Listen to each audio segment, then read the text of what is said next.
Hello again. Now that you're well on your way to having a draft of your article, it may be a good time to think more seriously and carefully about the audiences that you hope to reach. To that end, I'd like you to think of 3 areas that you can work on revising initial drafts in order to engage your audiences effectively. Those 3 areas are our beginnings, our endings, and our transitions. Excellent beginnings, or introductions, serve 2 main purposes.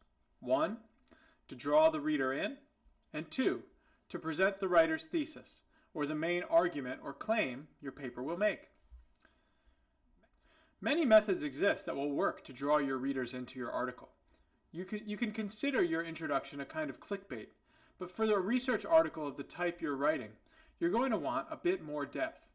We're going to focus on 3 ways to draw your readers in today.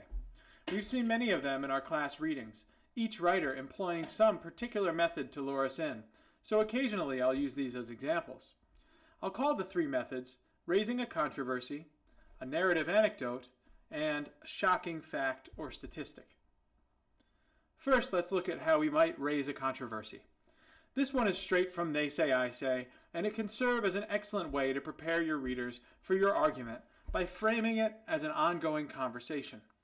People are drawn to an argument, so this triggers that interest. Right on page 5 of the 4th edition of They Say, I Say, we're shown an image that exemplifies this method.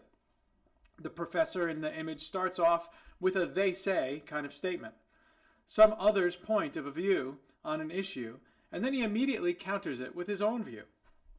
Instantly, we're hooked. The 2 images side by side show very clearly the effectiveness of this way of framing our message. Notice how just adding some say to the beginning of his comment draws the students in more effectively. In your paper, think about what you want to say and how you might start from some detail of the other side to bring readers to your side. Remember the They Say, I Say template we used in class, the template of templates as it's called? This would be a good one to apply to your introduction. This is straight from They Say, I Say. This template of templates, as we like to call it, represents the internal DNA of countless articles and even entire books. Writers commonly use a version of it not only to stake out their they say and I say at the start of their manuscript, but, just as important, to form the overarching blueprint that structures what they write over the entire length of their text. Take this example of an introduction of an article by Helen Lewis about how women have been affected by the coronavirus outbreak. She starts her essay, quote, "Enough already. When people try to be cheerful about social distancing and working from home, noting that William Shakespeare and Isaac Newton did some of their best work while England was ravaged by the plague, there is an obvious response.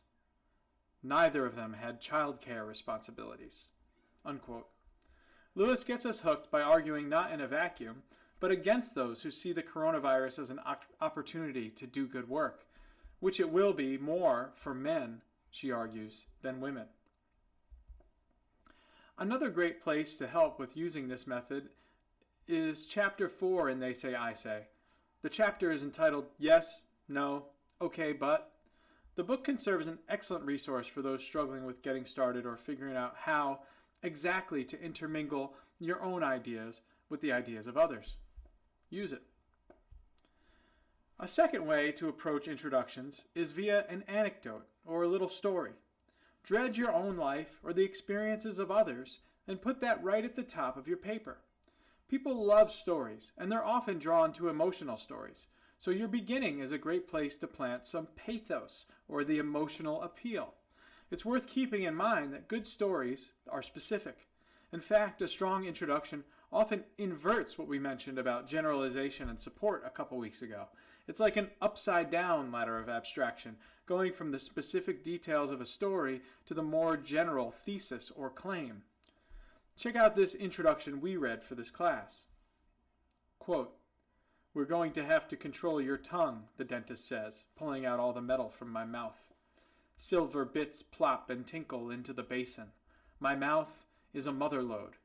The dentist is cleaning out my roots. I get a whiff of the stench when I gasp. "I can't cap that tooth yet. You're still draining," he says. "We're going to have to do something about your tongue." I hear the anger rising in his voice. My tongue keeps pushing out the wads of cotton, pushing back the drills, the long, thin needles. I've never seen anything as strong or as stubborn, he says. And I think, how do you tame a wild tongue? Train it to be quiet. How do you bridle and saddle it? How do you make it lie down? Anzaldua's little story draws us in and gets us interested. Then she presents us with the big questions her article will ask. Here's one from They Say I Say that mixes raising a controversy method with the personal anecdotal narrative. Katha Pollitt uses a story that outlines a disagreement with her daughter to bring up an issue regarding flag waving after 9/11. Quote, my daughter, who goes to Stuyvesant High School only blocks from the former World Trade Center, thinks we should fly the American flag out our window. Definitely not, I say. The flag stands for jingoism and vengeance and war. She tells me I'm wrong. The flag means standing together. The flag means standing together and honoring the dead and saying no to terrorism. In a way, we're both right. So you can see in Pollitt's example that she's intermingling these two different methods. She presents a personal story that is also a controversy. Lastly, there's the method of shocking our readers. If you found a statistic or a quotation that knocked you out of your seat when you found it, perhaps the beginning of your article is a good place to put it. Remember the beginning to Roxane Gay's What Fullness Is? Quote, the first weight loss surgery was performed during the 10th century on D. Sancho, the king of Leon, Spain. He was so fat that he had lost his throne, so he was taken to Cordoba, where a doctor sewed his lips shut. Only able to drink through a straw, the former king lost enough weight after a time to return home and reclaim his kingdom. Here, she has a story, and it's shocking. Double bonus. There are many ways to grab readers' attention beyond these three. It's worth thinking about what grabs your attention as a guide. What, for example, makes you stop at a channel when you're clicking through, or read an article as you're flipping through the pages of a magazine, or click on a link as you're scrolling through your social media feeds? Is it a famous person? A reference to something you already enjoy, like a movie? Is it an emotional story, or some kind of suspense or danger? All of these can provide tools for you to use to start your writing. Remember though, before you get to the bulk of your article, its body, your thesis should be as clear as day. Make your claim or your thesis as specifically and in as clear language as possible. Writing a strong introduction will give you the tools to write a strong conclusion. Did you put a controversial voice to argue against at the outset of your essay? Put the nail in the coffin in your conclusion. Did you present a little story in your intro? Use your ending to end that story, or give it a twist, or bring back that character in the story to show how far they've come. Use a shocking or statistic or a fact. Remind the reader of it. The couple things you should avoid doing are restating your thesis statement exactly or adding new information in your ending. If you have new information for readers to digest, you should make it part of your article's body and not its ending. And as far as the thesis goes, remind the readers of it, but also remember to show them how far they've come in understanding it. Give them a sense of why what they just read is valuable to them. A nice template that you can use for your ending is as follows. You can think of it as answering three questions. What? So what? And now what? In other words, in your ending, you can remind your readers what you said. That's the what. Why it matters or why it should matter to them. That's the so what. And what they should do with the information. The now what. Do you want them to think differently or act in a different way? Do you want them to go do something? In other words, is there a call to action? This ready-made template can be effective, especially if you're struggling with how to end your paper. For help with this, you might view Chapter 7 of They Say I Say's 4th edition, the chapter entitled, So What? Who Cares? Now we've talked about beginnings and we've talked about endings, but I've promised that I'd talk about transitions as well, and I don't mean to shortchange them. They are the glue that brings you from one idea to the next. If you begin your article with a story, how do you get to the thesis statement? Well, a transition word or phrase can do it. When we hear George Carlin go from his claim that the language is getting softer over time to his example of the 4 wars, we hear an important transition between those two things. He says, quote, "Let me give you an example," unquote. This is crucial information. Transitions tell your readers where and how to look at something. They tell readers where they've been and where they're going.